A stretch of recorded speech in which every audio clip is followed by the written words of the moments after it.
What do people with a narcissistic personality disorder and the leaders of religious organizations have in common?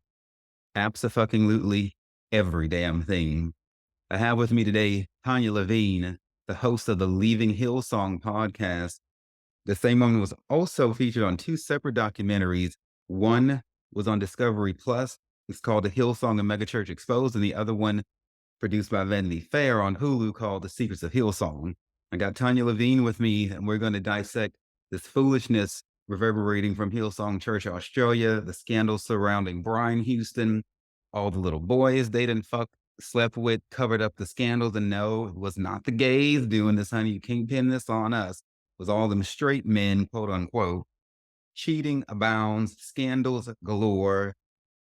If y'all have not seen those documentaries or heard of Tanya Levine, bitch, this one is for you. Hello, my delicious motherfucking people out there, and welcome back to the Sex, Drugs, and Jesus podcast. I'm your host. My name is Devannon, the lovely lady sitting on the other side of the screen, and also on the other side of the goddamn world is Tanya Levine. It is. Hi. Hey, girl. How you doing? Hello. It We is. made it. We're Right. here. I've been trying to line this up for like a few years. It is Sunday, June 11th. The 9 in the year 2023 is approximately 9:10 p.m. Central Standard Time or Central fucking Daylight Time, whichever one it is in these United States. And you tell us where you're at and tell us what time it is there. Oh, I'm in Sydney and it's midday the next day. But we actually are having a public holiday today for the King's birthday. It's not the King's birthday in England, but we're celebrating the colony here today, like it or not. Yeah. So there you have it, Sydney, Australia at approximately 11 p.m. And so, it's for the cause, baby. We will line up our schedules and do whatever it takes to get this word out. In today's show, Tanya is the host of the Leaving Hillsong podcast. She's the author of a book called People in Glass Houses and also the author of a book called Crime Wife. I first discovered her on this documentary called Hillsong, a Megachurch Exposed, which is on Discovery Plus, and then she resurfaced with this other documentary on Hulu FX made by Vanity Fair called The Secrets of Hillsong. So in today's show, we're going to be covering the latest in the Hillsong Church's scandal. Hillsong Church is one of the largest churches probably in the world, if not the largest, based out of Sydney, Australia. Right up there, with Lakewood Church and everything like that in terms of scale and reach. Lots of scandals involving sexual relations with little boys and with women, extramarital affairs. And nope, all of these people who did this are males who identify as straight. Can't blame this was on the gays. And so, it's Well, I mean, and then there's the men, there's the assaults on men by straight men, married men. So, yeah. all of the above. So before we get into this sticky, icky subject matter, let me say a quick prayer. Father, in Jesus' name, in the name of Jesus, I'm coming to you right now and ask you to guide us and walk us through all of this. I acknowledge your power. I assert that you are the most powerful. I am nothing. Use me, this empty vessel. Fill me up with might and with power and with your spirit. And allow me to carry this word forth as far as it should go. Not by might, not by power, but by your spirit. None of me and all of you tonight. And word Tanya's mouth, help us to get this message across. Help us to do what needs to be done to help this hurting world in Jesus' mighty name. So I'm going to read two quotes. One is from Dune Messiah, and the other one is from Children of Dune. I'm absolutely obsessed with the Dune Chronicles and the Dune series. I love anything that has to do with the desert. I'm a total desert rat. I'm working on a poetry book called Desert Rat and everything. And so I'm obsessed with the sands and the scorpions and the desert creatures and all of that. And so, however, Dune is all about religion, really, at the end of the day. And so the first quote, and after I say these, you can tell me what you think about them. The first one is, empires do not suffer emptiness of purpose at the time of their creation. It is when they have become established that aims are lost and replaced by vague ritual. That is from Dune Messiah. The second one says, as with all such religions, your institution moves towards cowardice. It moves towards mediocrity, inertia, and self-satisfaction. That is from The Children of Dune, Words of Muad'Dib by Princess Ireland. What do you think? Oh, it's just amazing how those wisdoms are so applicable, like in different levels of society and in different historical periods. I was thinking initially when you first read the first quote about some of the media dynasties that become these institutions and also get passed down from family member to family. We've got the Murdochs here in Australia and the Packers, and that's that same kind of thing. They start with this, great initiatives. And then when the power comes in, I mean, is this just human nature, I guess, that the vague ritual thing was so interesting too, like just remnants of the past and stuff. And then, yeah, it just becomes like a house of cards, right? Like every time. Every time, tale as old as time, true as it can be. It's The amazing. more things, it's like the more things change, the more they stay the same. So it's amazing to me how God speaks to us through all kinds of works, movies, theater, shows, books. And God is warning us about the dangers and the pitfalls of organized religion. And Dune is old. I know the new movies started coming out recently, but that shit's old. Old. I mean, back into like what, the 70s, 80s, I think those first Dune books started coming out. And so Tanya, tell us your history. How long were you at Hillsong? What was your role there, et cetera, et cetera?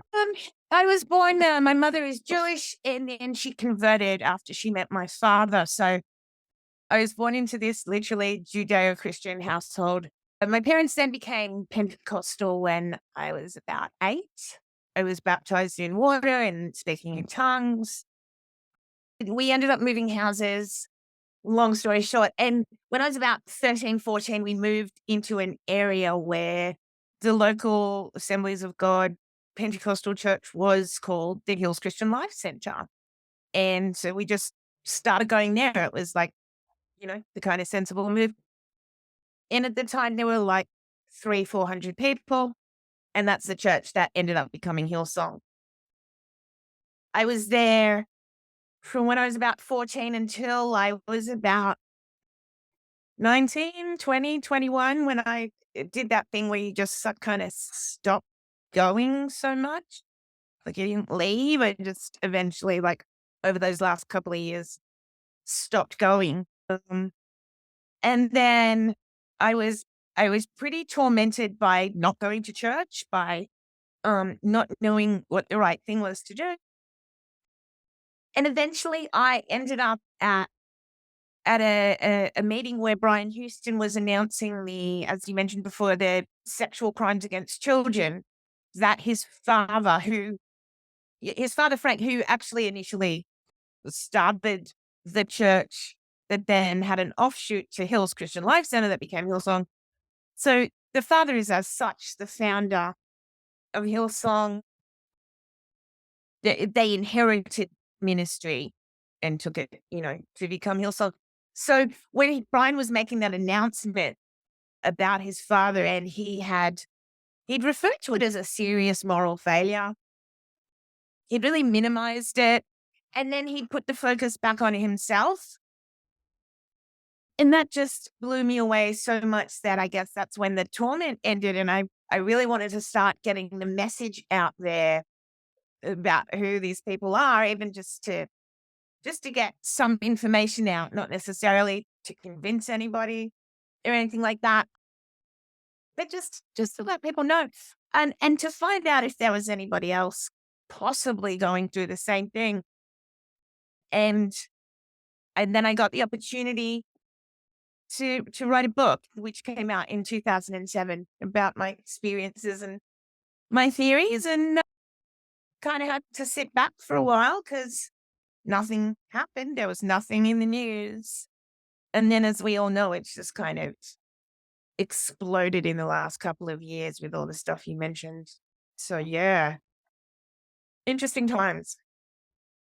It's a profound thing that the people of Australia and around the world, but especially the people in Sydney have been through, because when you go to a church, it's not just a church. We're mind fucked into thinking that we have to be there or else Yeah. it should be chaos. And then we buy into that, and then it becomes ingrained in every cell of our being. And it takes an exorcism to get that out.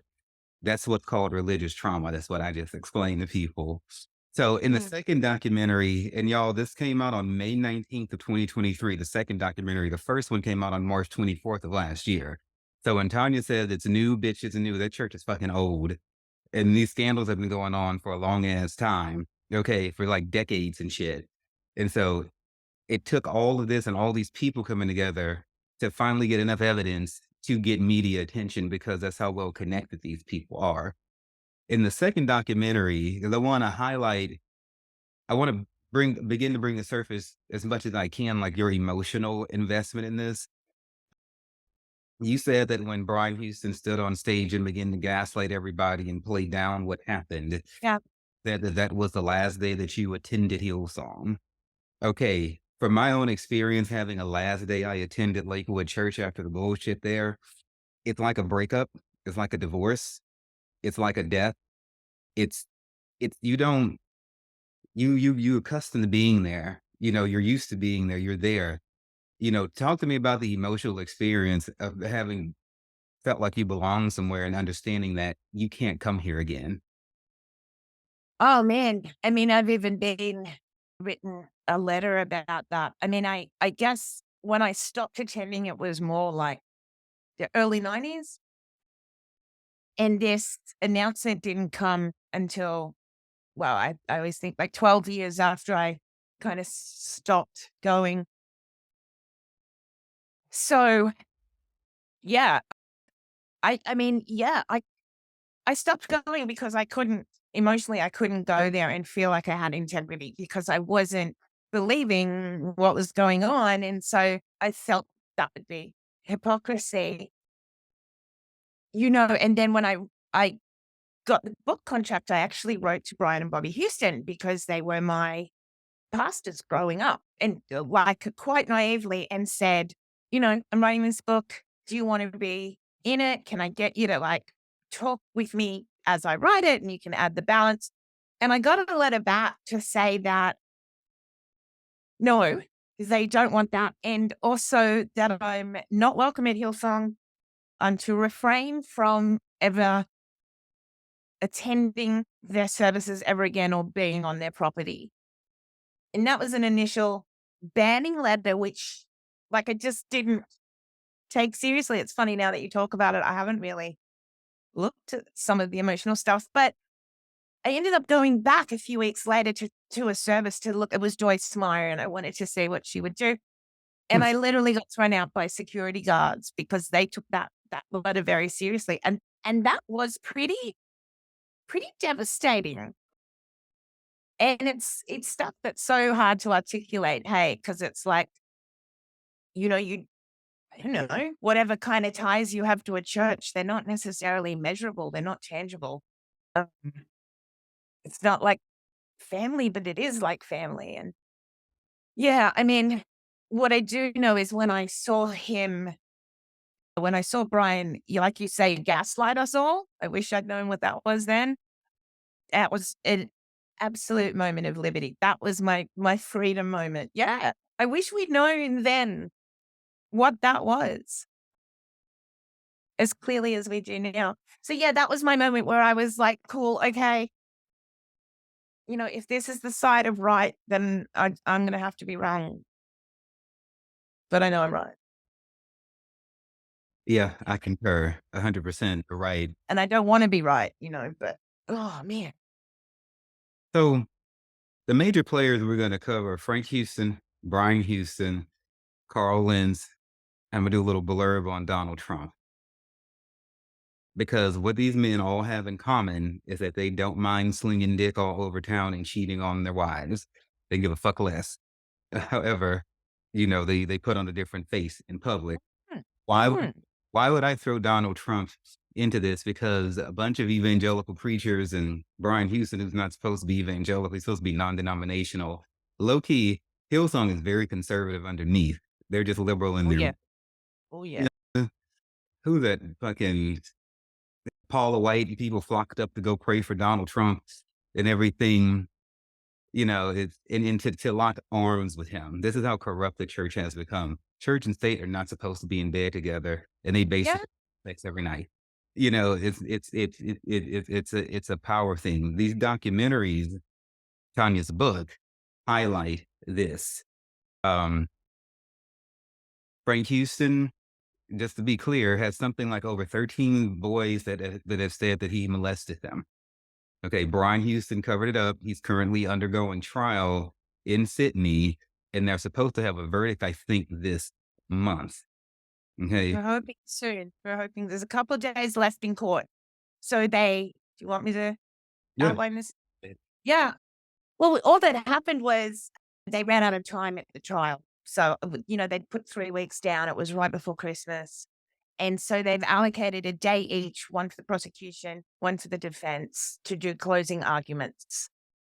And that will conclude the trial. It's been 6 months since the bulk of the trial took place.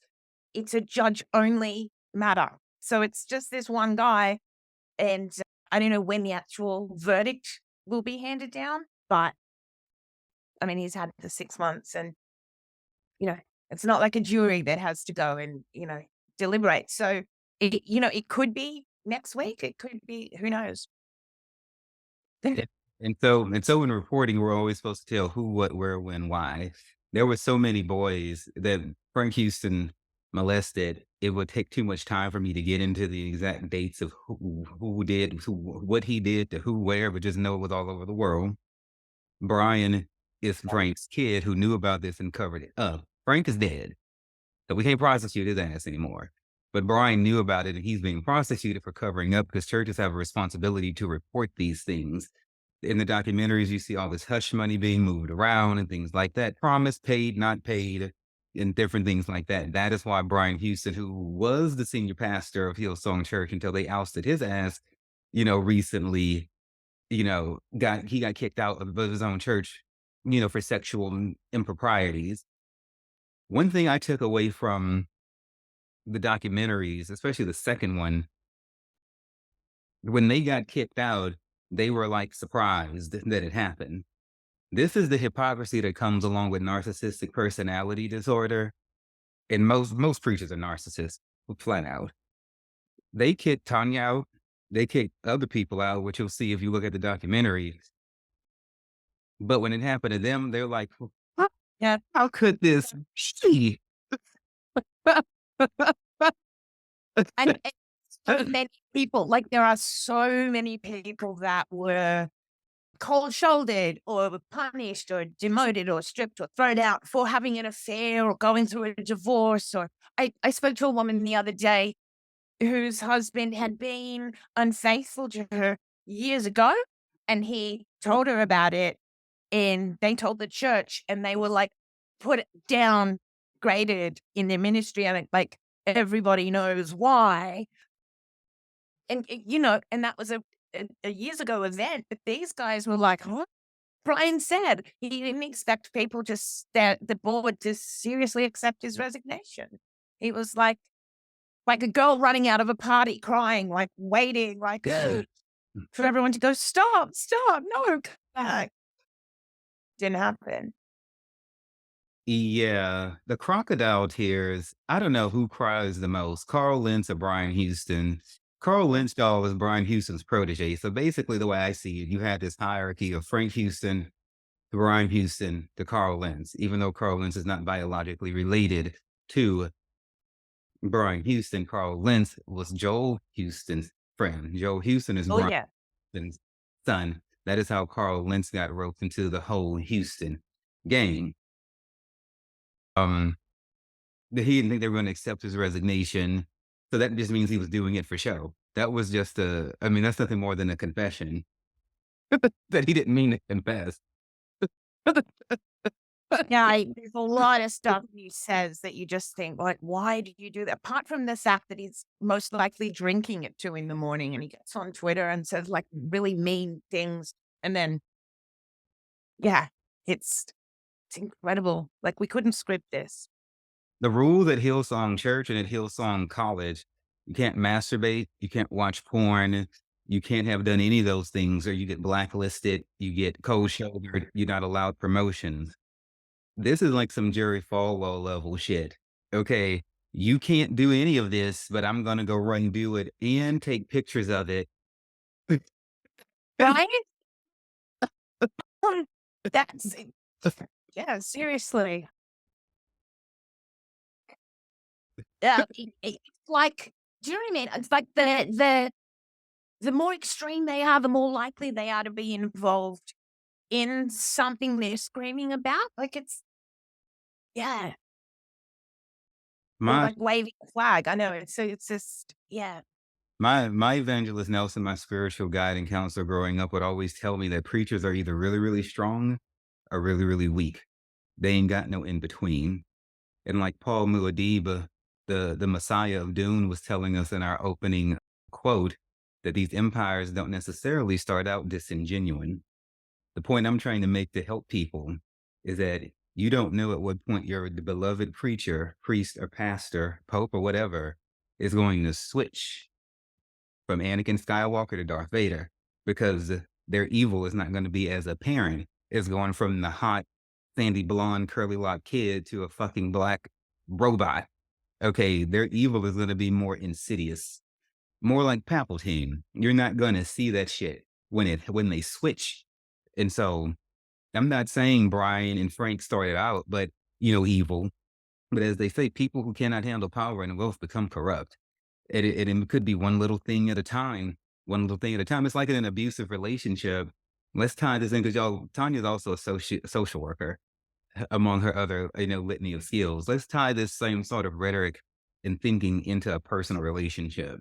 The abuser might not start out apparent.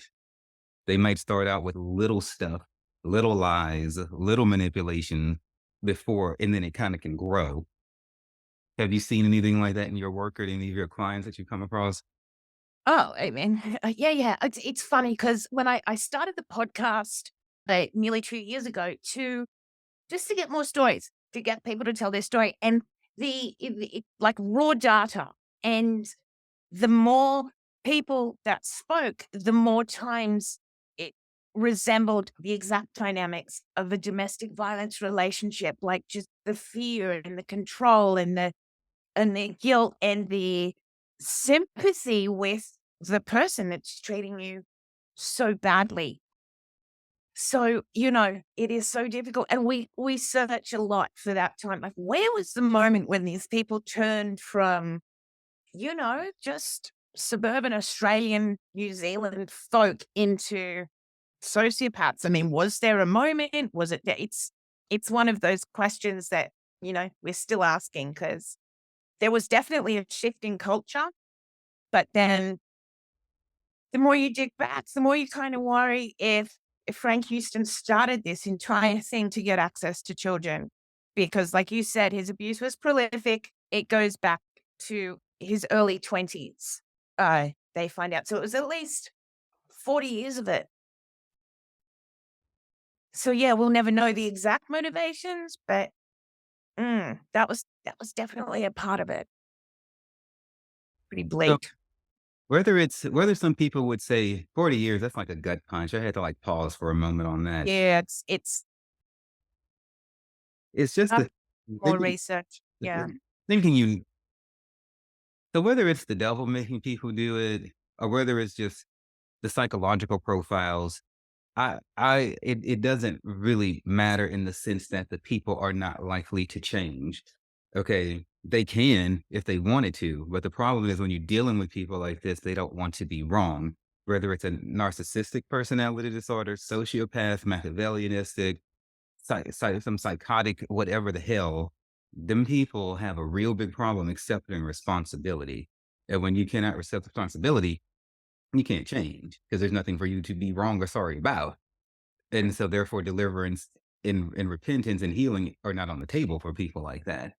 So my question to people is whether it's an abusive partner, a supposed partner, abusive church leader, why the fuck are you still there?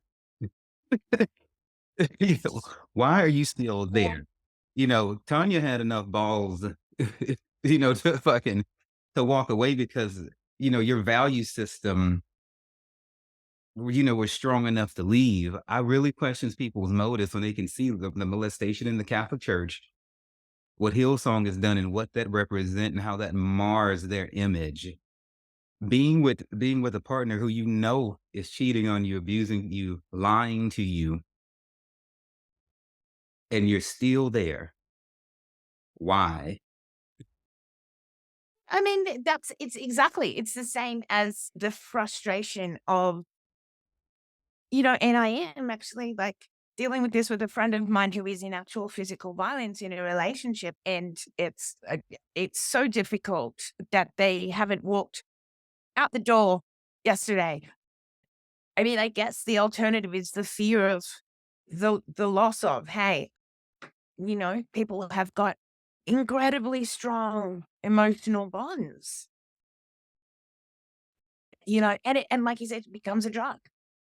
Like you said, so it's very difficult. You can get addicted to trauma bonding because it's like a basic rat with a lever thing. You know what I mean? If you hit it and you only get like a positive response, randomly, then the rat will keep hitting. It's like a basic gambling thing. I'm not explaining this well. I'm sorry. So if you give a rat a lever and every time he hits it, he gets a little pellet of food, he'll eat and go. If he gets nothing, he'll go. If he gets a random pellet, he will sit there for the rest of his life. One more hit. So it's kind of the same thing. So that person, that environment can be abusive, can be a disappointment, but then you get a glimmer of hope. And it's amazing how people will, cling to that good. I guess you throw in cognitive dissonance there and people trying to just survive with all the hypocrisies, the contrasts that it frustrates me. I get you, but I also understand. People have got so many reasons. But then again, then again, I do think it's about values as well, isn't it? I mean, some people I could not tolerate being in that, but I did not have as much maybe to lose. I didn't have my kids in the same school. And I mean, I don't know if that should make a difference, It does. but I just found it intolerable. Because people have got their values all fucking twisted. When it comes down to why they go to church, it stopped being about God a long ass time ago, and so it's all about the community and the congregation and all of Yeah. that. But y'all, what Tanya was describing just now with the whole rant thing is called variable ratio reinforcement, and it's the same thing casinos use. It's the same thing you might use to train your pet. In in the abuse dynamic in any kind of relationship, that's what's called breadcrumbing. When the person who's the abuser does it, what Tanya was saying is they basically starve you for fucking affection, and make you feel like the little bit of trickles that they give you is way bigger than what it actually is because it doesn't come around that often. The way a pet flips up and down over a fucking treat, because you don't give them to them all the time, but that's not enough to sustain life. So Yeah. basically, you're malnourished when you're in a relationship with an abusive person. I did the same thing with the person I had to step away from. I used to beg him for a fucking compliment. And I was like, and now that I'm away from him, I'm like, the hell was I doing? Yeah. I didn't Yeah. need, I didn't need to be doing that. But because he withheld it, it gave him power over me. Me sitting there like a damn puppy dog waiting to get it and acting all great when it came in. Pastors do the same fucking thing. People who are physically abusive or whatever do the same damn thing. So y'all look up variable ratio reinforcement, look up breadcrumbing. That's an actual fucking term. I didn't just make that up. That's like a term that's like people in the psychological world use. And I mean, it's quite interesting. Brian Houston is not like Carl Lentz was such a personable, charismatic person. Like you said, he in the documentary, they say he can cry on cue. And Brian's a lot more distant and not really that great with people for a pastor. And I think that is the ultimate kind of thing. If people are trying to get Brian's approval en masse, individually, because he's such a cold kind of character. Like he presents with this warm kind of these speeches that he makes, but one on one, you get nothing. No one really gets much. So yeah, it makes me wonder if that's what maybe people who come from that kind of a family environment might be drawn to that emotionally unavailable yet demanding kind of parental figure. I don't know. It's complex, but Brian, I mean, you're absolutely right, 100%. So Brian is, I would classify him in more like a covert narcissist range. Carl Lentz is definitely overtly yeah, narcissistic. yeah, yeah. Okay. That's just my personal opinion, y'all. But having overcome narcissistic abuse, I feel like I'm qualified to at least offer a motherfucking opinion on this shit.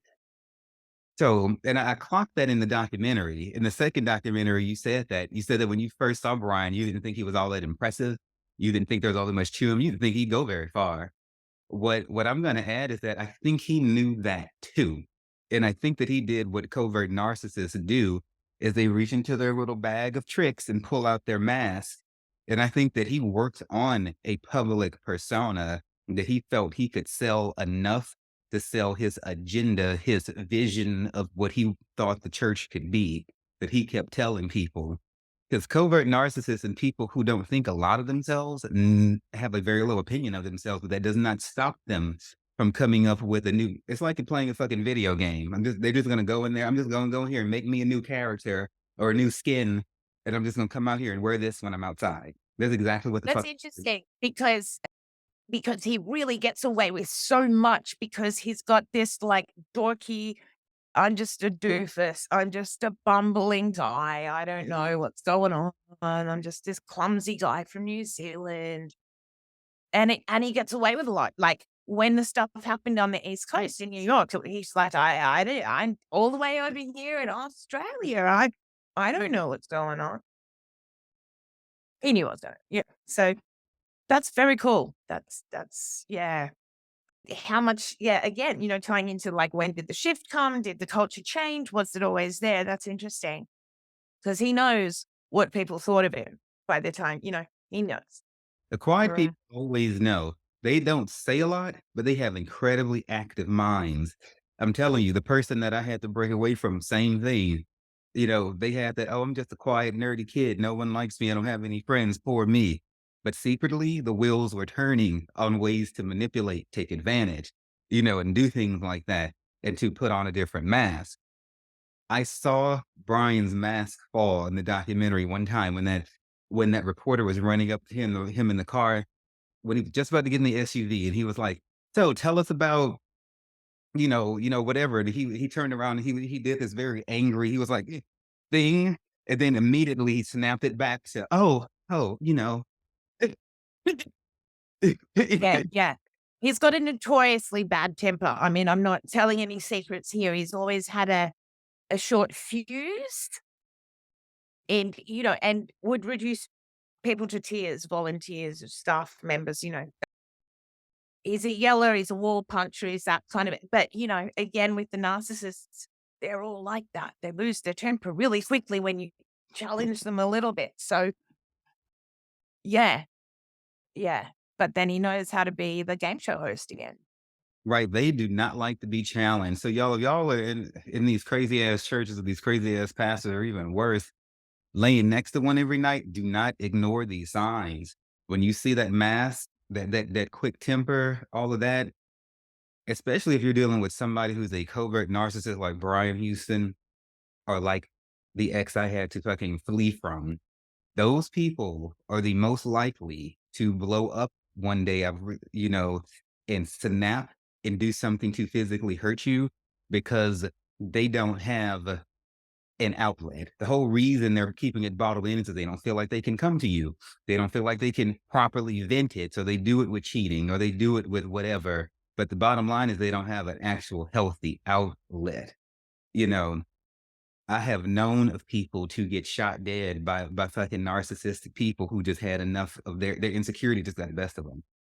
And so I feel sorry for your friend you mentioned who can't get away. We know too many women who have died at these men, and we like, girl, what are you still staying there? She stays there until she gets dead, unfortunately, and we can only do so much. Yeah, it's very hard, very difficult. This person, yeah, literally injured.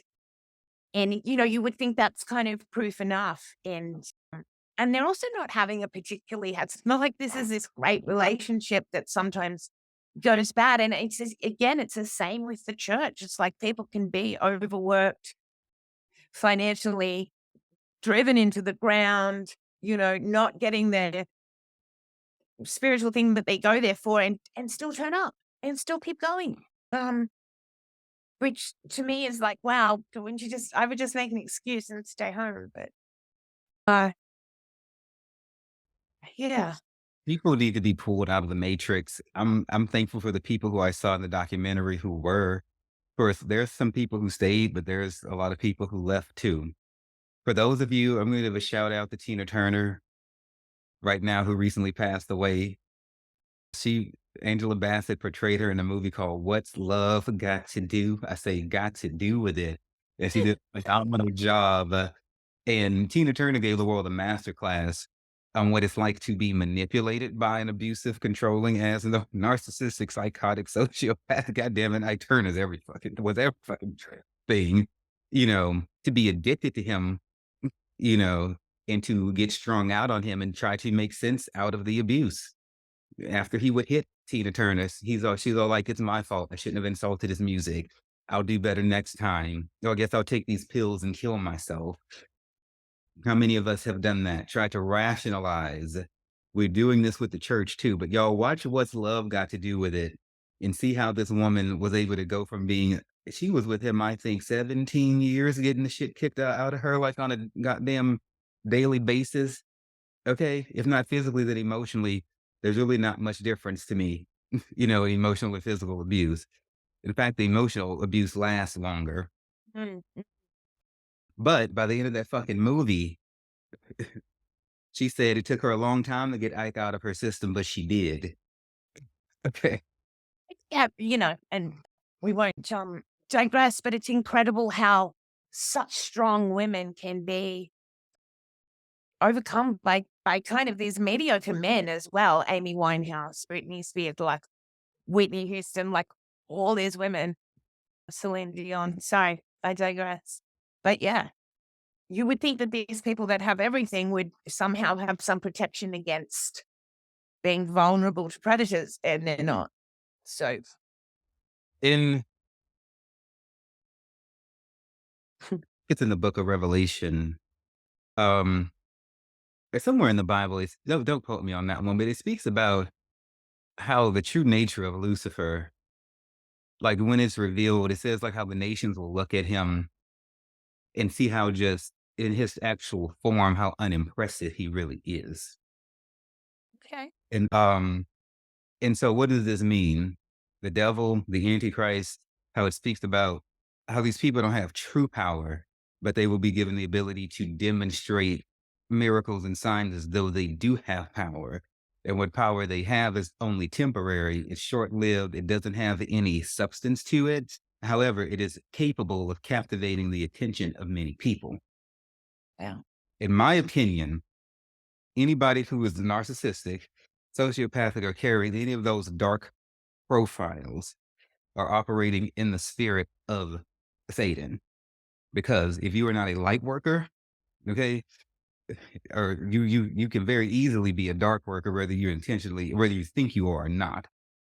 And that to me answers your question. How can some people so unimpressive dominate such impressive people? Because they're not doing it in their own strength. They're doing it through the power of Lucifer, who has the power to suck the life out of people. How did we all look when we got done with these relationships with these narcissistic men? A hollow shell. We were drained of our life and our color and our vibrancy. Can't nothing do that to you but the devil. And if that weak little man boy, whatever, isn't strong enough to do it, he was able to do that through the power of Satan. If I'm a healer and I heal people, it's not me. That's God through me healing. If I'm somebody who the devil is working through, then that's how that's done. Negative energy will pull you down. So this is why unimpressive men can overthrow powerful women. The same thing happened to me, you know, because Yeah. of minds, you can use a silver tongue can get inside the strongest minds. Crazy, right? Incredible. And a lot of these guys are so incredibly mediocre. Again, I think Carl was it's interesting. Janice Legata talks about how Carl isn't actually that special. He was just special in evangelical circles. I guess out on in the regular world, Carl Lentz would just be another salesman kind of guy. But in this environment, he was given the opportunity to perform his theater in front of, yeah, so many people. It's theater. We're going to get to old Carl after I read about Donald Trump here. Carl Oh, Lentz was the man who, he was another one who cheated on his wife, big time pastor, in Hillsong and everything. And his mistress came out on the first documentary, spilled all those tea, honey. She showed up, all that tea. She showed up with the receipts, ah, the text messages, and all of that. If y'all want to see some other receipts on my website, sexdrugsandjesus.com, from the narcissist I had to run away from, I put all of his text messages to the 3 people he was running around with behind my back in a blog as well. And so because, I'm right there with, every woman who's ever been cheated on by a man, you know, publish their shit, put it out there so that we can unite together and build each other back up because they are not going to give us closure. They are not interested in anything but serving themselves. So we yep. have to help ourselves. So Donald Trump, the former president of the United States, on 11/10 on Friday, June 9th, was this is from CBS News. Okay, so the historic federal indictment filed against former President Donald Trump was made public Friday, June 9, detailing the charges the former president is facing related to his handling of sensitive government records after leaving the White House. The 44-page indictment filed in the U.S. District Court of the Southern District of Florida alleges that Trump endeavored to obstruct the FBI and grand jury investigations and conceal retention of classified documents. The indictment names Wal Nuta, an aide to Trump who served as a White House valet, as a co-conspirator. The indictment lists 37 felony counts in all against Trump.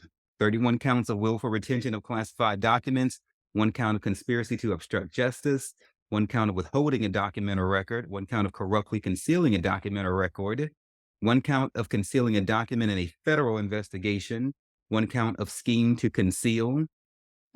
I wish every narcissist was charged with that shit federally. And 1 count of making false statements in representation. I wish that was an official charge that we could charge It's narcissists. like the diagnostic manual. Yeah. At least 4 of the charges carry a maximum penalty of 20 years in prison. I bring up Trump because Brian Houston took his ass to the White House to go pray for Trump and be all buddy with him, along with Paula White and a whole bunch of foolish people who prophesied all these false prophecies about Trump, thereby sealing their reputation forever in history as false preachers, because they are. So, what do you think about this chummy relationship in between Donald Trump and Hillsong?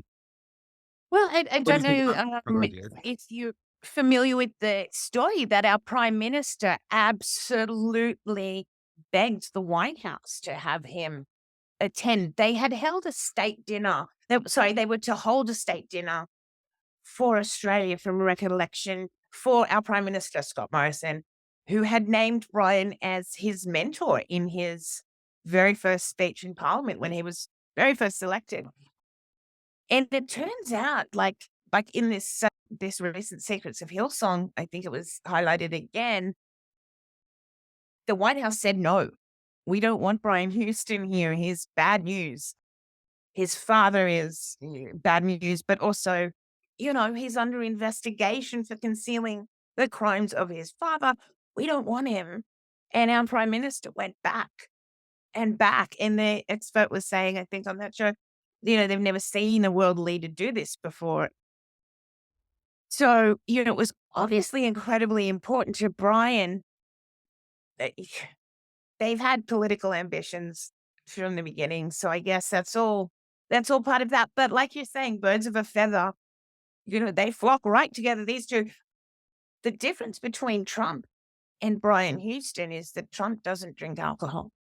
So to me, he's almost like more in touch with reality, or is he scarier or what? I don't know. Whereas Brian has a big alcohol problem. At least Trump's not drinking and mean tweeting at 2 a.m. I don't know. Yeah. Uh-huh.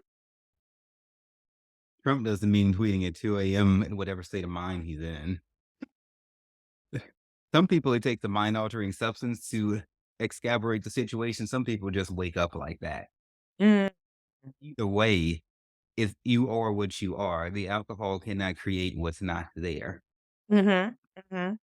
And if that Oh, was, yeah. then alcohol would turn narcissistic assholes into motherfucking Cinderella and Peter Pan or some shit, and it don't work like that. They don't become nice. Oh, no, he doesn't become nice at all. It's, but it's enough that it's, like, needs to be, like, medically addressed and stuff. It's just their personalities are so identical. Trump and Houston, that's kind of the only difference. One of them's sober.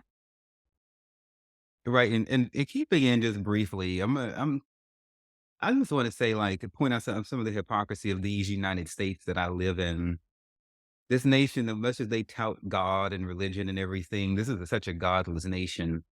Because if it were true, then most of the 10 commandments would be illegal. So you got stealing's illegal, killing's illegal, adultery's not, because the people in power like to commit adultery. Lying's and thou shalt not lie, thou shalt not bear false witness.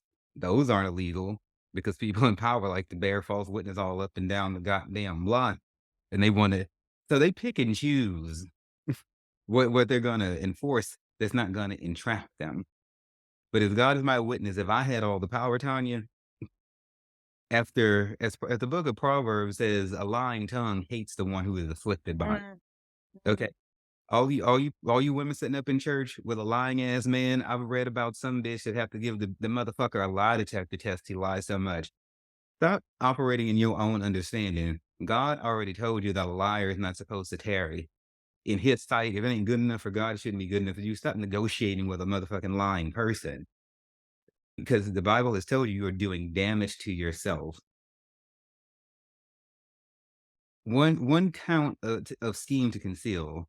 If I had all the power, I would make lying. And if you could prove somebody fucking lied to you, a motherfucking felony criminal offense. If you could prove they Oh, asked, I'm with you. I understand. I mean, I remember my first marriage broke down because my best friend hooked up with my husband at the time, and I remember that feeling so strongly of like, how is this not illegal? How is this like, there's nothing I can do. There were so many lies for months, right? But no consequences. It's interesting. The prisons would be full. I mean, but they're not already, but you know what I mean? But so speaking of people cheating with best friends, so Carl Lentz, the ah, oh the prodigy of Hillsong, he had his wife, Laura Lentz. So he was cheating with this one girl who you see in the first documentary. He was also banging the babysitter. And so, which was just the dumbest thing, because in the documentary, the person who was babysitting Carl Lentz, the house being the nanny, had a nanny at her house. So I was like, bitch, if you got time to be watching somebody else's fucking children, shouldn't you be at your own fucking goddamn house watching your own? and it was on Christmas as well. That was incredible, right? They're like, "Go home, it's Christmas." She's like, "No, no, I've got someone to the kids. It's fine." Girl, people who don't have a fucking conscience don't give a damn about God. It Mm. doesn't matter how much church they're going to. So y'all, Carl Lentz was banging the babysitter. So Laura Lentz, Carl Lentz's actual for real wedded, vowed before God wife, had some suspicions. Bitch, we be knowing. So she walked on them doing something inappropriate. That's how bold they were to try to get snuggly with the woman, with the real wife in the actual house. But again, the spirit of Satan is not logical. The Satan is trying to tear everyone down, including the narcissistic assholes that he's possessed and has infested. The devil ain't got no love for you, oh people with narcissistic personality disorder. So that's how bold they got with it. That's how long it had been going on. That they weren't even trying to like hide and wait for the woman to leave. Just in the other room was sufficient, you know. So she walked in there and found them doing whatever, and she hopped across the table and knocked somebody across the goddamn head. The girl, I think. Boom. That's why I call it boom, boom, Lentz. Boom. Boom, boom. This bitch, this fucking babysitter, who I would literally light on fire if I could. I'm not for violence, but narcissistic cheating ass people will make you want to commit some fucking violence against them. Told the woman of the house, a woman who was paying her goddamn salary, "Oh, I wouldn't do such things. How dare you accuse me of doing something that I've never, ever done?" Yeah. And I understand that. I went through that with these people. So I really kind of understand a bit of Laura's point of view. But how much did Boom Boom know and how much didn't she know is still Yo, out there. Sorry, just go ahead. Sorry. no, trust your gut instinct. That foolish ass ex of mine would say the same shit. He'd be like, "Doesn't matter how much I tell you, you're never gonna believe me." You know, he would put on this whole show, child, when he had a litany of people he had to sleep with across this town. And the ones I know aren't all of them. you know, oh, the bravado, the show, the trying to distract your attention. Mhm. Be careful. Now, these are only the two people that we know about. Carl wasn't just banging two. Because my whole thing is, if you could get away with two, three, why stop when you can have the whole Yeah. fucking two? And Uh, if you can do the nanny thing in the house, why would sure, I'll go up the road and get some milk. I'll be back in an hour, right? Yeah. You know, I'm convinced there would have been situations, I think there are within the congregation. So if he's, that brave, and of course there'd be strangers, people not connected with his home and church. there's nothing. I'm trying so hard, Tanya, because this is really being impressed upon me right now by the Spirit to drive home the people. How when somebody has a lying nature within them, there is a reason why God said a liar will not tarry in his sight. At the end of the Bible, in the book of Revelation, in like the last chapter, God takes time to point out, along with whoremongers and murderers and people like that, he said liars and whatever works and makes a lie will not be allowed in to the kingdom of heaven. God has a real huge problem with people who have a negotiable relationship with the truth. Mm. Okay. It is a really serious thing, and you cannot make space for people who lie. Hell, even goddamn that fucking turf rolling in one of the fucking Harry Potter books, one of the whole themes of it was I must not tell lies. Was like a huge thing. I think it was part 5 with Dolores Umbridge. That ex of mine, s- he would lie to his family that he would be back at home visiting, tell them that he was going to Walmart when he was really going to go have sex with someone. Pointless lies. His family is super open sexually. They can talk about anything at the kitchen table. He could have just as easily said, "I'm going to go hook up with somebody." Ain't a fan of hooking up. I think it's a shallow misuse of your body and your human and your fucking soul. But he could have just said, "I'm going to go hook up. Here's the address. I want to be safe." He chose to lie for the entertainment of it, so that when he got home, Yeah. would have Yeah. a dirty little secret and have a little bit of power over them. It is one of the filthiest forms of humanity that I have seen. When somebody's back is not against the corner, when there's no gun to their head, when there's nothing they stand to lose, with all the options on the table, they choose falsehood because it's entertaining. Yep. I love the power. That moment of power is just, it's vile. I'm with you. I've watched it myself. They just for their own amusement to play with other people. It's disgusting. When really they're only playing with themselves and heaping condemnation onto themselves in the future because they're going to pay for every lie they were told. When really it would have been easier to tell the truth. But there is something broken in those people that no matter how dedicated you are, no matter how much you love them, go to counseling with them, take them to church, pray for them. Bitch, I did all that. When somebody loves to work a lie, they get some sort of fucking sick satisfaction from them that Yeah. not gonna ever change in them. Unless they go to counseling and sort out why the fuck they like to lie, you can't do that. So stop, put the lie detector test down, leave the couples counseling, leave the church. If you have a liar on your hands, Mm. you can't do nothing with that. I feel like I'm just about beat that fucking horse. You parents out there letting your fucking children go out and tell you they've been to all these places and the shit don't make sense when they get back. And you sitting there with your fucking head in your own iPad or cell phone. Pay attention to your goddamn children. Who the fuck, gonna go to Walmart, quote unquote, take an hour or two because they really rolling around in bed with some motherfucking dude, come back with a box of cereal, and you just sitting there nodding your fucking head. Girl, Yeah, people, I can't tolerate it. Like, I can't tolerate it at all. I don't know how people do it. I don't know how they live with it.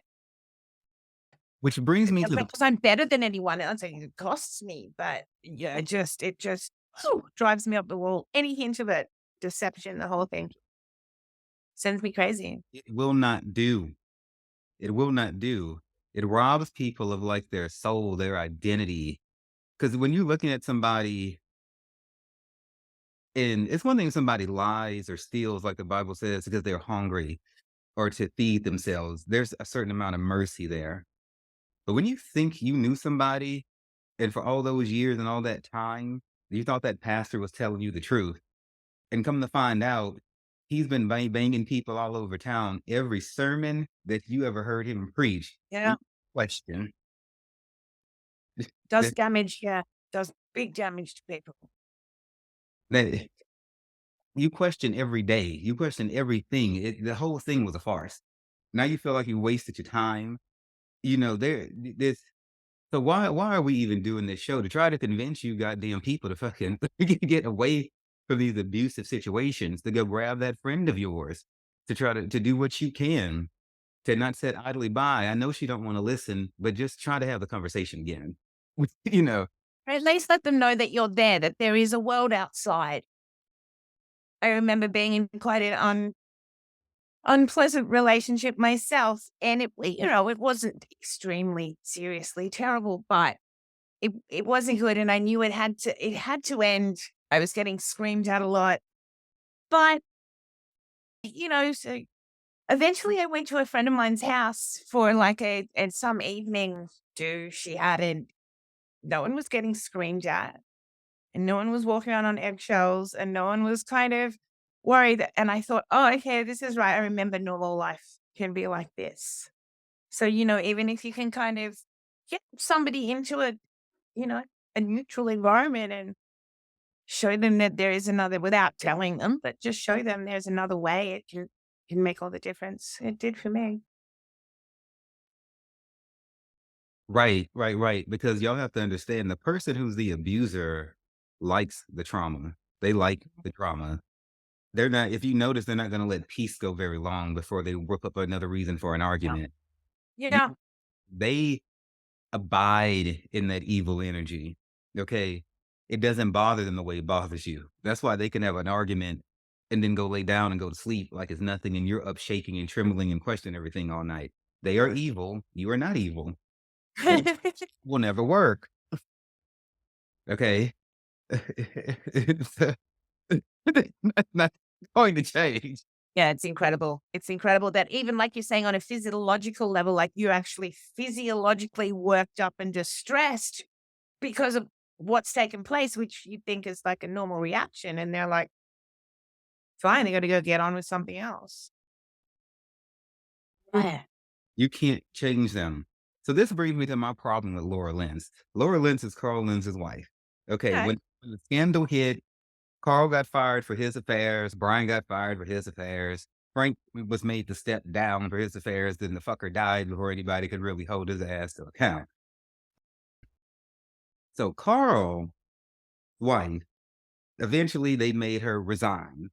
And of course, she was crying and everything like that. In the documentary, this woman did not leave him. Okay. We know Bobby is no Bobby Houston is Brian Houston's wife. She's not ever gonna leave him, in my opinion, for the same reasons that Laura is staying with Carl. Okay. I do Mhm. think that Laura is over the glitz and the glam and the pomp and the circumstance. Understand, y'all, Brian, Carl wearing $20,000, $30,000 fucking jackets and shoes and shit, hanging out with ball players, celebrities. You get accustomed to a certain standard of living. Okay, you get accustomed to having your ass licked and shit like that. They did not portray Laura that way, but there is no goddamn way, no fucking goddamn way that her husband is hanging out with the likes of Justin Bieber and shit. Okay, and she's just sitting there being the cute, quiet housewife. Oh, hell Yeah. no. That bitch was living it up too. And she not ready to let that shit go. Okay. But what do you think about that? Because there's just no way because we know Carl is not going to stop lying.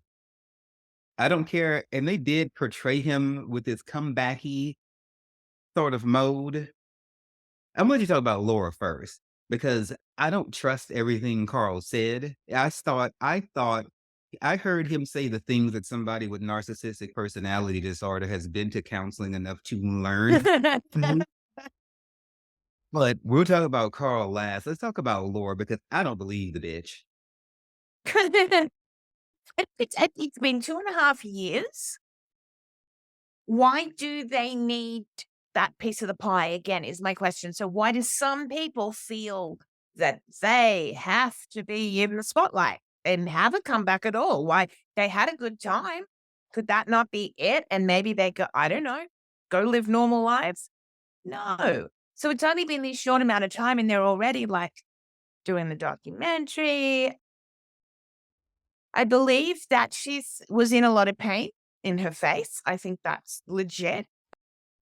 And I believe that she's upset things ended, but even showcasing them going back into a church, they're trying to get back into church. It really does lead me to think that they're getting warmed up again. And you're right. While he was with Justin, she's, hanging out with Haley. So definitely like it's a good time. I mean, can you imagine? Imagine not being that great anymore. It must be horrific. Eat it you night and day until you can get back.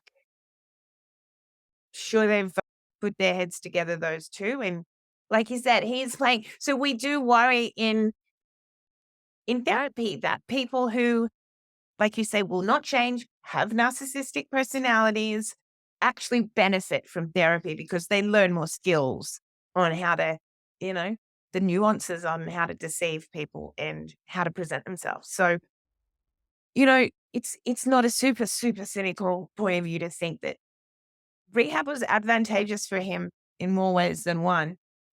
Certainly the contrast in the documentary is, of course, look, here is Carl. He's making all these efforts and he's trying his bestest. Brian's never been to rehab. You wouldn't see Brian saying things like that. But yeah, sorry. Back to Laura. Every pastor needs a beautiful wife. And by beautiful, it's not just beautiful. Do you know what I mean? Supportive and able to overlook the multitude of affairs by using the words healing and changing. She hasn't really represented a great alternative for women in relationships like that or anyone. That the basis of her accepting his lies and it really is portrayed as kind of like he had a bad couple of months. No, this went on for years. He was, yeah, I don't know about his extramarital affairs. We don't have evidence for it. But there's been stuff going on back at his church before, at Wave Church. He was on they were on Jennifer Lopez's boat. And I think it was 2018 after the Super Bowl. And they called him a womanizing man whore or something. Like women were all over him. Laura Lentz was there, right? She's on his lap. So don't tell me little Laura knew nothing, little boom boom. She knew stuff was going. You don't have a Carl Lentz in the next room and not know what it is, right? You know what it is. That's why you hit the nanny, because you already know. And you figure the nanny knows what kind of a player he is, right?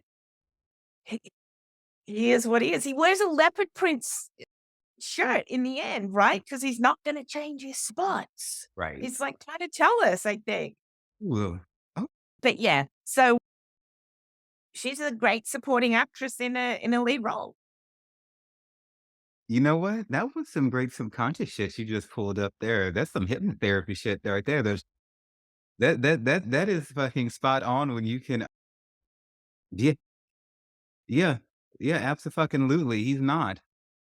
I think I have had enough experience with people in this world, and especially here recently, to understand that people are great at deluding themselves and lying to themselves. It is not outside of the realm of reality to think that Laura may be saying, maybe rationalizing everything Carl did to subconsciously keep her lavish lifestyle and telling herself that it's true forgiveness. But my Right. problem is, Yeah. the example that she's giving to women. It is not okay to tell women it is okay for them to stay with men who are not going to change their stripes. And people look up to leaders and they do what the fuck they do and things like that. It's just the way the fucking world works. So she's not thinking about anyone but herself. What No, about no. what about the woman who's not just with a cheating ass man, but with a physically abusive and cheating ass man who is going to look at her and go, well, Laura stayed and prayed through it. Okay. Yeah. And Yeah. the She other supported woman, him through his therapy to come out the other side as a much better guy. And it's got to be a big part of it. It's not just the lifestyle, the status, the power. There won't be another Carl Lentz, and not in her lifetime that she'll get. You know what I mean? So it's not just letting go of the money and the power, but it's like that whole package, right? Like Mrs. Fancy Creature. Who's going to be like? You know what I mean? It's like, who are you going to date after that, Laura? Like, yeah, where do you go? what would you trade in for? It's not going to be fantastic like that. If you were the true, real, authentic woman, I'm sorry, were you going to say something after that?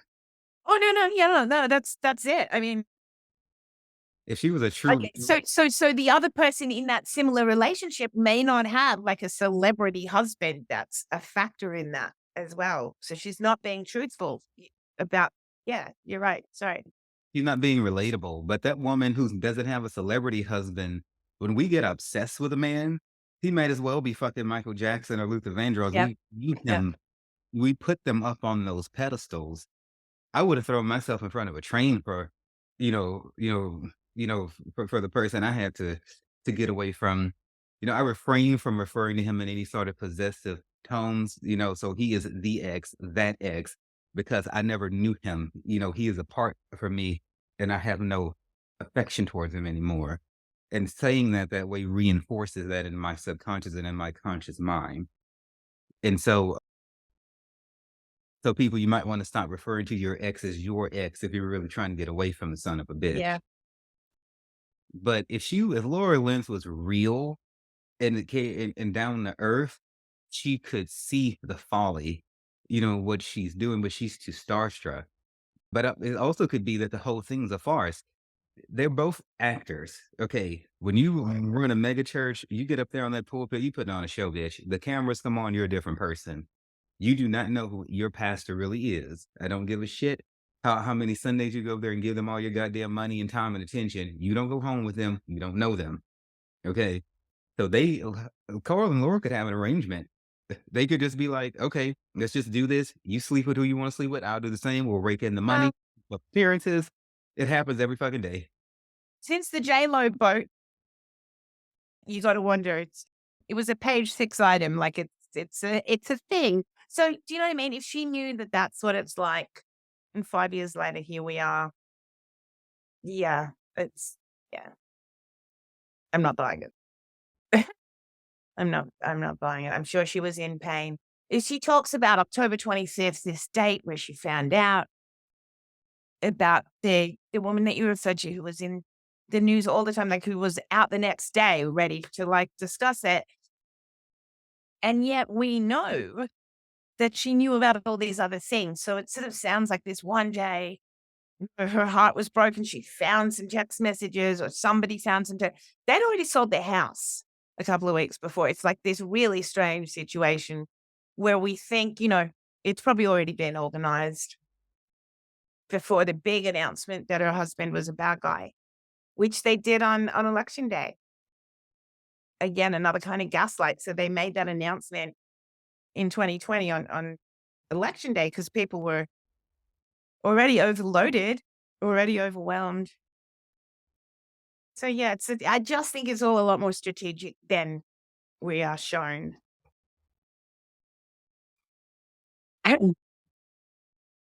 This corruption runs deep. As you can see, the very families of the people who run these churches can't get their shit together. The churches can't get their shit together because they're evil and rotten from the core. Okay. As as Tanya Levine so famously put in this documentary, I'm going to quote her directly. She said, "You can't turn the Manson family into the Brady Bunch." Right?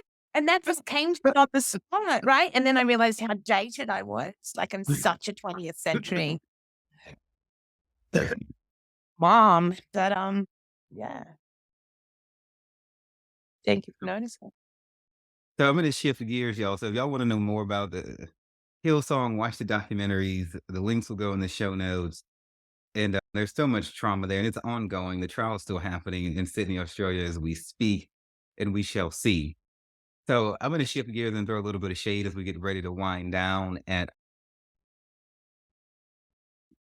Lakewood Church because Lakewood Church in Houston, Lakewood Church and fucking Hillsong have been buddy buddy for years. I'm not sure if good old Joel and Victoria, and I mean that facetiously. It's fucking sarcastically as I possibly, cynically as I can. Good old Joel and Victoria, the leaders of Lakewood Church, have distanced themselves from Brian and Oh Bobby. no.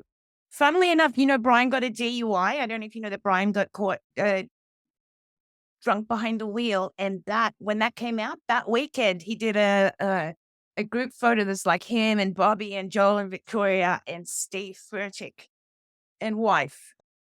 All cozy cozy. So that's just a couple months ago at best. Mm. Oh yeah. That was like a power flex. Like now I'm gonna Austin up. Wow. For those of you who don't know, I was ousted from Lakewood Church for not being straight. I was kicked out of singing in the adult choir, leading worship in the kids choir, teaching in the kids ministry, and being the volunteer supervisor in the kids ministry as well. Not because of what I did at church, but because of who they thought I was outside of church. End of story, done. All this, they discovered I wasn't straight on my MySpace page. That was enough. You're fired. You got to go. Before that, they did bring me in and question who I was dating, if I had a girlfriend, and like empathetic people do in abusive situations, I rationalized it, tried to make it make sense, and I stayed even though the energy wasn't right. In these documentaries, they also cover Hillsong Church's conversion therapy practices too. So not only do they not want people to masturbate, watch porn, have sex, they also don't want them to, they want them to be straight. Okay.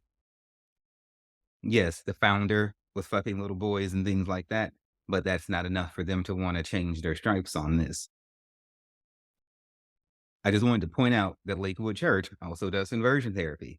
When they fired me, they offered me these books. They were like, you have to read these books. You can become straight, and then you can stay here and everything like that. I told them to go fuck themselves, by getting up and walking the fuck out.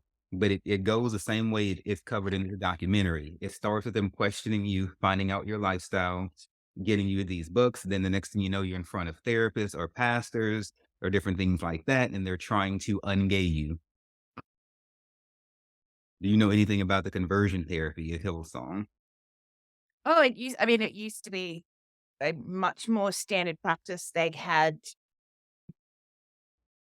would do some in-house therapy stuff with people, but yeah, there were actual ministries they would outsource people to, send them to, the male ones, I think some mixed ones, and then again, Mercy Ministries, which was a conversion therapy place as well. I don't know if it's still doing it. I suspect they would.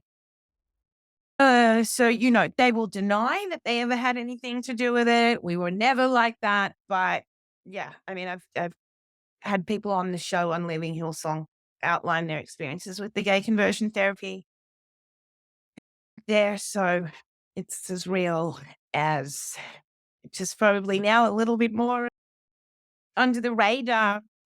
And then, of course, there's just the cultural homophobia that's encouraged in the youth group, and the hypermasculinity of stuff, particularly in the youth group, so people have experiences of all levels of conversion therapy, all kind of strategies and ways it's vile. But they won't come outright and say conversion therapy. That's the thing you must be Yeah. aware. Lakewood Church, just like Hillsong Church, is a conservative church under the radar, even though their music and the way they present is liberal. They present as liberal in order to get you in there to Yeah. get your fucking money. Lakewood Church started off as a Baptist church. Okay, long before it was ever this non-denominational thing, in which they are still Baptists underneath the hood. And so, speaking of busty young men in the youth department, I want to point out to y'all, Frank Houston had a certain type. In Tanya's podcast, Leaving Hillsong, in its episode titled something like David Part 2, he was saying how Frank Houston liked the Twinkie boys and things like that. Paul Osteen, Joel Osteen's brother, when I was there during my tenure, has something to do with being in charge of who runs the youth department, which youth pastor runs the youth department. I think he was over that. Pastor Chris at the time was the pastor over the youth department. I know because I was single. He ran the youth ministry, that part of ministry, and things like that. And he may have had something to do with L7, like the teen department, but don't quote me on that. But definitely, he was this fine ass, hot Abercrombie, football, fucking. Okay, could you please preach in a thong or a Speedo this Sunday? God damn, the motherfucker was fine. Okay. It shit started to get dicey. He was there on time every Sunday, preached his message with his cute little wife. He had all the things going. Suddenly, he was ousted. And I could see he was being bothered and frazzled as the weeks went on, and suddenly he wasn't there anymore.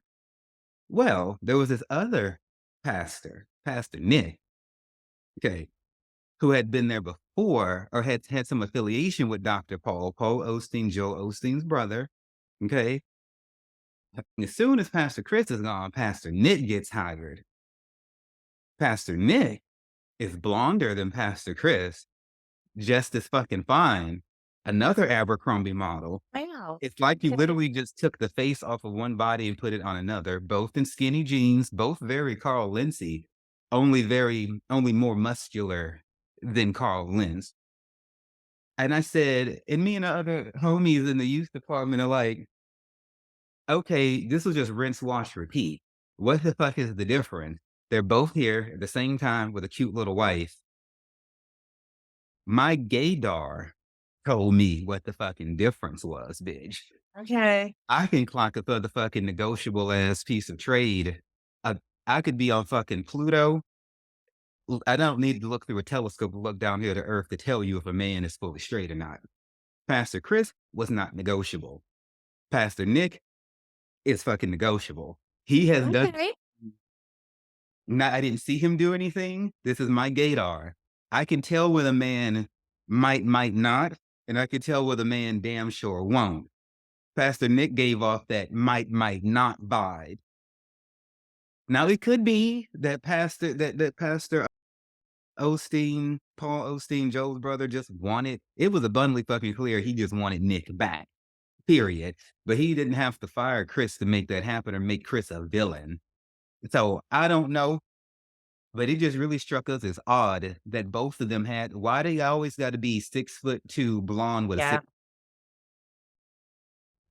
six. Same reason as Abercrombie& and Fitch. I watched that show too. They must have that hiring policy, just the good-looking ones. It's the aspirational thing, I guess, that goes with the money and the power and stuff, you know? If you come here, you could be 6'2" and chiseled as well, I don't know. Or at least know people who are, I guess. It just struck us as really pervy that you got rid of one hot dude just to hire another. So Mm. what is it that Nick will do that Chris wouldn't? Because they both could preach this from the same Bible. And what I know is this, I don't know what the fuck people really think, and I don't know what the fuck they're willing to do. And humans are capable of unspeakable things, and especially those in power. I didn't like it personally disturbed me when they ran Chris off because of how faithful he was to that ministry. Just to put a cookie cutter person right back in his place, that was just fucking insulting to him. That was just fucking insulting to him. So he left quietly. He just went to go preach somewhere else. Man was fucking talented and brilliant. Um, and I'm sure some people left to go with him, but because he never said anything, so I'm saying on his behalf that shit was wrong. It was fucked up what Dr. Paul did, and and so I don't care if it's the Osteens or the Houstons or whatever the fuck. Those people have gotten accustomed to doing whatever the hell they want, no Yeah. matter who they hurt, and they don't Yeah. even go back to say they're sorry. Yeah, it's like a government just shoving politicians around and giving them new jobs. They just, yeah, they use everybody, they exploit everybody, you know, and like you said, and then they get confused when it happens to them and it's the system they created. When they get, yeah, they pass their use by date and get thrown out for whatever reason. So we're waiting for the day to come where Joe and Victoria's scandals drop because there's no way that they could be hanging out with these people and not doing some shit. Mm. I ain't saying I'm hoping it happens, but I'm saying I don't have blinders on anymore. You know, I can see the bullshit. The vibe ain't right. The association is not legit. You know, it's just not there. It took a while for Hillsong shit to come out. Everything that's done in the dark will come to light. So Mm. before I get to my dad jokes, and thank you for staying over the hour with me, Tanya. Very beautiful. Been Uh, great. Well, you. I just want to say that this much drama should not revolve around any one person, be it a loving relationship or a pastor. We're supposed to have peace. You know, as I was praying in my prayer, as the apostles prayed in the Bible, they would say they are nothing and God is everything. We don't see private preachers talking about themselves this much. Even if they say it that way, when they turn around and buy a $20,000 jacket and then wear it in the public eyesight, that's not them saying that they're nothing and God is everything. So let's judge these people and assess them by their actions, not by their Yeah. words. Yeah. Yeah. Company they keep, be it Carl Lentz with fucking Justin Bieber with their dicks damn near hanging out in those photos, or whether it's Joel Osteen on stage with Kanye fucking West, who is not who Yeah. kids to grow up and be like. Joel, we don't want our kids to grow up and be like you or fucking Kanye. Yeah, I think he needs I do think he needs to explain that platform now. I mean, just can't pretend that just didn't happen, Joel. The man's a self-described Nazi. I mean, he cannot tell you any more clearly how he feels about Hitler. And what, we're just going to just put that to the side? I no. Um, It's incredible. They just don't say anything. Anyone else would be forced to make a statement. Why did you platform that Nazi-loving guy? Oh, no. Just forget it. Yeah. to be clear, I can't be queer and come and volunteer and work for free, but Kanye West can come on stage and high five Joe. Right. And this is the gold standard at Lakewood Church. Right. I mean, and that's even this recent stuff isn't, you know, that's not the sum total of Kanye's problematic behaviors and stuff. So, So I'm gonna do my version. I'm gonna let you talk about the Vanity Fair scandal. and how you felt about that and how you felt hoodwinked. I'm gonna let you have the last word before I get to the dad jokes. So before that, because your feelings are very valid, along with all the other people, even though the director did not respond to the letter that you sent me, it does need to be stated. Okay. So Brian Houston had this thing, y'all, when he was starting, trying to really get Hillsong off, and he would say, I see a church, and Yeah. he had this vision. So I'm gonna give my version of this back to his bitch ass and to every other lying ass narcissistic piece of shit out there. I see a world, okay, where you can go to church and not be lied to by the pastor. I see a world where the pastor isn't fucking anybody but the people he's supposed to be fucking, who he promised that he would. Okay. I see a world You're a dreamer.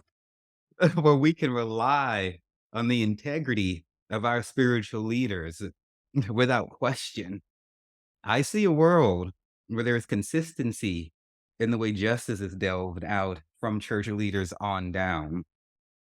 I see a world in our personal lives where we can have commitments to people who are supposed to be our partners and don't have them running around cheating on us. I see a world where we have relationships where everybody is honest and that transparency is the pinnacle of, of everything and the foundation upon which the relationship is built upon. That is the world I see. Beautiful. Yeah, that thing does need rewriting. It's quite a famous part of their Hillsong history, the church that I see. I often wonder if a lot of or some of that success came down to the fact that he visualized, because visualization is so powerful. And this is like this huge visualization manifesto that, yeah, became true. If people want to check it out, because there's the church that I see, I think it was 92 or 3 that Houston wrote. And then, after it all, the church that I say will fill cities and stadiums, blah, blah.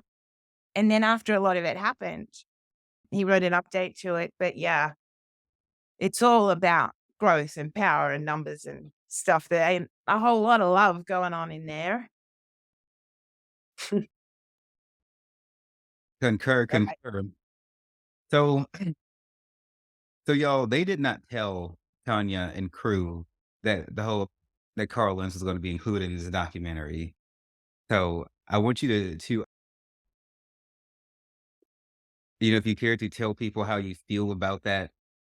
I mean, or just get it on record that, yeah, I mean, when you look at the secrets of Hillsong that's just come out, just be aware that the people that I don't know, but I would say e- every one of like the people being interviewed had no idea that Carl Lentz was involved in this documentary at all until the trailer dropped. And then it was like, okay. And people were saying like, oh, they're gonna give him this comeback story, a redemption arc.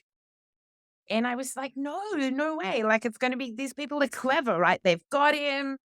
We're gonna see so many different angles. And then I really feel like it was very much a positive piece on them and a focus on the Lentz family. So that by the end of this 4-part series, everybody else had kind of faded away into the distance. And to me, it then felt at the end, it was like, wow, I feel really set up by that. So we weren't told. So every time, like when I watch the trailer now and you see people speaking about Carl, they didn't know they were speaking about him and he's going to be in the show. It was a completely different context. So it's been a real shock. And I just need that to kind of be on record. I want to have that followed up because it's not what it appears. And even another participant in LA said what I was feeling, which is like they used the same tactics as Hillsong. Vanity Fair came in and sort of blew us away with charisma and made us all these promises and then just changed the premise, but then was like, no, it's going to be great. You'll love it. Just keep playing. And just like pastors, they've gone pretty quiet. since, because I'm not backwards and coming forwards, I had said, like, how could you do this to us? You lied to us. Blah, blah, blah. Yeah, really responding that much. So the very people that recruited us are like not available now, just like your friendly neighborhood pastor. That is unfortunate. I'm so sorry that that happened to you and all the people on the documentary. And there were some really fucking broken people on that documentary. Good. Yeah. Remember, y'all, people have committed suicide at the hands of the religious trauma. People have really gone off the deep end. And all of it circles back to narcissistic people, sociopathic people, whatever the fucking evil is in them has rid them of a conscience. And they can look at people and say and do all manner of unspeakable things and just go home and go to sleep. You're not going to hear from Vanity Fair because, much like the church, just like a person in a narcissistic dynamic in a relationship, they don't give closure. They're never going to give you closure. The abuser is not going to give you closure because they don't want you to have it. They don't have peace in them to give in the first place. You can't give away what you don't have. And for them to be that evil, to do some shit like that, be it Vanity Fair, a church, a pastor, a preacher, a supposedly significant lover, they don't give a damn about how you feel. So after they've hurt you, you can't go to them for. I'm not preaching to you. I'm preaching to the world. Yeah. Yeah. Like Yeah. you can't go to the person who hurt you expecting to get closure from them Yeah. because they love you that much. They wouldn't have fucking done the shit. Yeah. Would have been forthcoming with apologies and remedies instead of the gaslighting and the excuses and shit. They ain't gonna give you no closure, bitch. So now, I wonder if Vanity Fair got bought out by Carl Lentz or somebody like that. Well, and I literally wrote to them and said, like, how much did Carl pay you? Right. Because the people were like, oh, they must have paid him. They must have paid him. And I'm like, wow, because it was a very wonderful. If you had wanted to create a comeback kind of documentary, here I am. I'd been down on the ground, but I picked myself back up again. This was a great example of that. It was real and raw and relatable and hard hitting, but gee, it ended so nice. Just ended so nice. He's just a guy walking his dog in the rain with his kids around. Go back to the first documentary and see him for who he really is. That what he did was called navel gazing, narcissistic like navel gazing, where they take like, okay, look at me, I went to counseling, so now I'm a good person. Yeah. Okay, no, that doesn't mean he changed internally. It means he's faking it until he get back in a position of power and he's gonna do the same shit again. The thing Means he Lord went to was rehab. Like you're saying, the proof is in the pudding, buy their fruit and stuff. So let's see what you produce before you tell me you've changed. right, you gotta go by what they do. But the problem with a liar is you cannot verify what they have done because they already know how to fake you. So the only thing you can do with somebody who's like that is do what the Lord tells you to do with people who have reprobate minds, which is from such, he said, from such turn away. God told you not to even try to tangle with a mess like that because of the devil you dealing with. I didn't beat that fucking horse to death and hop on my soapbox and y'all leave liars alone. You cannot do anything with that. And Yeah. I think Carl Lentz is still lying. I think Laura Lentz is on board with it. And from the tone of it, the whole thing is just like a narcissist would do. Confess a little bit in the front, but then end with this whole remake over thing at the end. I lived through that shit. It follows the same pattern. And so I can get on board with saying like I can see how this was like a setup to bring Carl Lentz back and you all were roped along into it. I can see that now. So, Yeah. There's something really strange going on here, and I don't know what it is. mhm. And in fact, 1 and 2 were kind of quite open. And I thought this is a wonderful opportunity to leave it open ended so that people can look at power and who's affected, different levels, and everyone. And then it kind of like another participant said, it just nosedived into this really positive kind of spin on the whole thing. And I just think, like, I won't go on much longer, but I started crying at the end of it because I was like, wow, that was bad. I just got gaslit somehow. And then I went to bed and I got up the next day and I was like, started crying again. And then it wasn't until I went online and saw other people saying the same things that I felt better about it. And I really resent that I don't kind of trust my own instincts. And I wondered to what extent they learned about people like us on the way and learned that they could just kind of throw something in at us. And, you know, we're so used to being gaslit and stuff that we might just kind of tag along. I don't know. Sorry, big conversations, but yeah, um, When a I lot of questions. It'll come out. If whenever anything is done so sloppily like this and so badly, it'll come out what really happened. What they did was what is a hallmark of a manipulator and a narcissist is they gave y'all truth mixed with lies. Mm, It the first 2 the first 2 episodes is the truth, and the second 2 are more like the lies. And that is how a manipulator does. They feed you enough truth to make themselves seem genuine, but then they hit you with the lies to lock in the manipulation at the end. So they're not gonna tell you the whole truth. The cheater's gonna tell you they slept with one person and be like, "I'm yeah. confessing you everything," but they won't tell you about the other 15 people they slept with. Okay? You gotta be Yeah, careful. yeah. And there are a lot of factual inaccuracies in that show as well, which is odd because they didn't need to be. So they're either deliberate or what, bad research? I don't know. There's something rotten in the state of that Denmark, and we will find out. Such as what? What was one of the factual inaccuracies? Oh, so, certain people were called Sydney congregants when they never went to Sydney, but it ties in with another. So the entire narrative, I believe, is Carl was like a bad guy.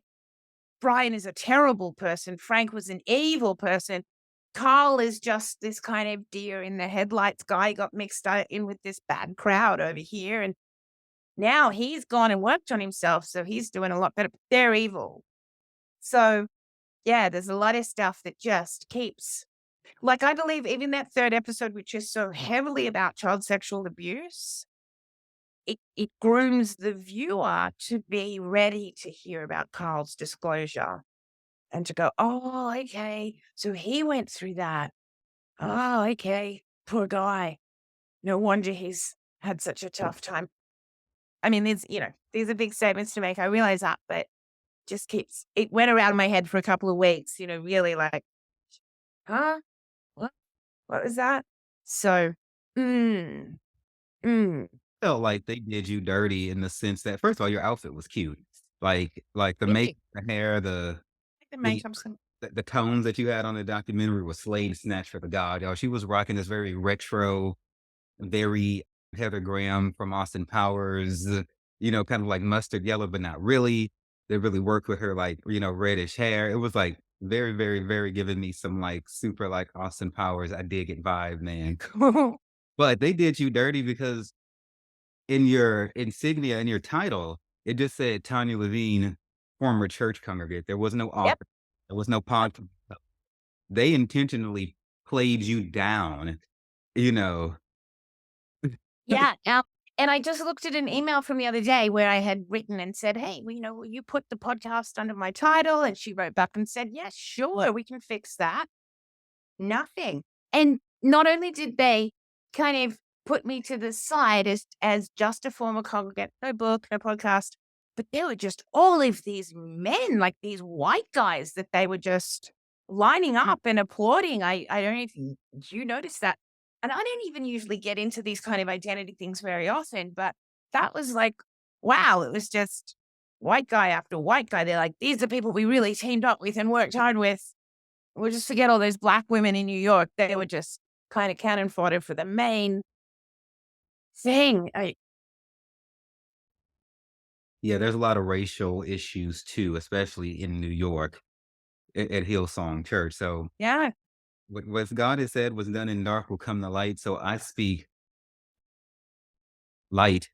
Lord, let everything that these dirty churches have done come to light. Every dirty lie, rumor, theft, this deal done in the dark. I don't care if it's Joel, Brian, Paula, Joyce, whoever, TD Jakes. These people have too much power over people for this foolishness to continue. And I'm asking you to cause people to understand that all they ever needed was you. She to cause you to take ownership and to understand their true spiritual independence in Jesus' name. Do you think people want to know the truth though, Dee? Like, this is what I wonder. Do people really want to know, or are they happier living in a more comfortable, less truthful environment? Depends on where along their journey they are. Depends on the where along in their journey. People who are more evolved would never ever want that. But people who are still tangled up in fear and in all sorts of bad situations and within themselves and unresolved issues, it all comes down to fear. The only sort of people who don't want to know the truth are people who are afraid. There's a person I love very dearly in my family who to this day it can resort to a sort of denial about situations, but they have a lot of unresolved trauma from the past and things like that. So to answer your question, it depends on how evolved they are. But God did not design us to live in fear. God did not give us a spirit of fear, but of power and of love and of a sound mind. That whole fear is of the devil because that's a form of oppression. Because you make somebody afraid, you can keep them believing your lies, and so you keep them under your thumb, under your foot, and then they Like, never grow into what they're supposed to be. So, yeah, so if they ever embrace the truth, then yeah, they have to accept that there's this thing called radical acceptance. They have to accept that, hey, your fabulous preacher ain't all you thought. Your fabulous husband ain't all he thought. Your fabulous kid ain't all they thought. Okay, bitch, that's called reality. Deal with it. Okay. But that's why you still have people at the Catholic Church. That's why you still have people at Hillsong that because they can't face the truth. That's why you still have people getting the shit kicked out of them by their crazy ass man every day because it's easier for them to stay with what they know than to deal with the new. But here's what I'm trying to tell people. You're either going to struggle staying in that abusive situation or you're going to struggle detaching from it after you leave. But at least if you leave, there can be an end to the detachment. If you stay, there will never be an end to the abuse. yeah. Except, I mean, in violent situations, it can be incredibly dangerous for people to leave. That is part of that problem. That's the, real danger time for when the violence gets escalated to being killed or whatever. It's the risk time. But, there's safety plans. We do the same sort of things with leaving churches, make a safety plan, do a risk assessment, It's plan it out. an exit strategy. We do the same thing in war, in the military. Go get all your shit while his ass at work. When he come home, you ain't there. Okay, Yep. as simple as that, Yep. bitch. But then don't go take your fucking ass back. When you leave, go back. But I also want to say the person does not have to have had been previously violent to become violent when you talk about leaving them, or to just become violent at all. The moment you realize you have somebody who is psychotic or mentally unstable, you are in danger. The opposite is being with somebody who is aware of themselves, who isn't talking mad to you, who isn't hitting you, who isn't gaslighting you. Imagine yourself in a relationship with somebody who tells you the truth and who is just as transparent as you are. That world is out there. You don't have Yeah. to go with that bullshit. Yep. It exists. So today's dad jokes comes from womansday.com. That's a Let's lighten the atmosphere. I intentionally chose that website for some fucking woman power, bitch. It's a housewife magazine, is it not? Women's Day is an Australian one too, I think, or English anyway. And It could be. let's I'm into them for their daddy jokes. So let's do it. number one, why do elephants hate playing cards? Why? There are too many cheetahs.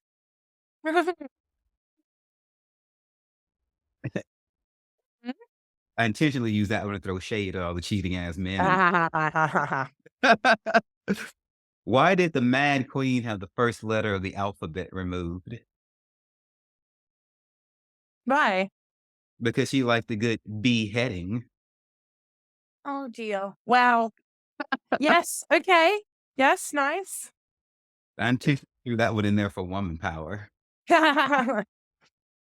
Why couldn't a sailor learn his alphabet? Why? Because he kept getting lost at sea. Oh, that's cute. It's so cute. I wish I could find these ones I found the other day for you. I'll dig them up in a bit. Yeah. Why do pancakes always win at baseball?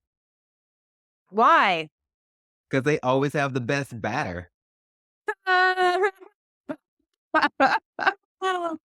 Oh, wow. Yes. Okay, then the last one. Why can't you trust an atom? Why? An ATOM. Yeah. Because they make up everything. Oh, that's so cute. That's so cute. That's so super cute. Thank you for that.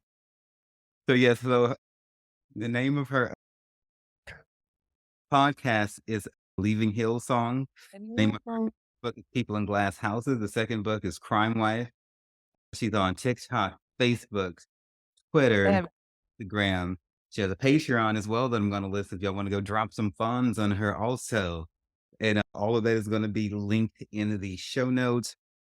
And check out her work. She's done all kinds of skip tracing maps and graphs and shit to try to tie in. What's that fancy map thing you made called? I actually need to keep working on it. I found the most beautiful software that does relationship mapping. And I mean, really, you should jump in from your side because we would see the links. You set the elements up. It's so cool.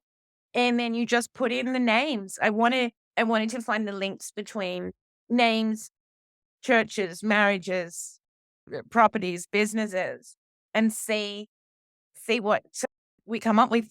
The data, the software will analyze the data afterwards to see how those relationships work. I started with, I think it was 20 businesses that have the name Hillsong in their title in Australia, and who's on the board of directors and stuff. The relationships are so close. I swear, like the computer was shaking, like the links.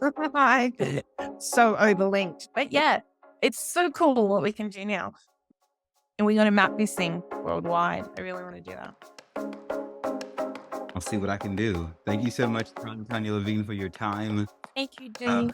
Shout out to all my people over there down under in Australia. And thank you all down there for buying from my clothing line, Down Under Apparel. So I do a lot of business in Australia, and I love that it's one of you. So I will talk to you soon, Miss Levine. Thank you, Dave. Thank you all so much for taking time to listen to the Sex, Drugs, and Jesus podcast. It really means everything to me. Look, if you love the show, you can find more information and resources at sexdrugsandjesus.com or wherever you listen to your podcasts. Feel free to reach out to me directly at Vanity at sexdrugsandjesus.com and on Twitter and Facebook as well.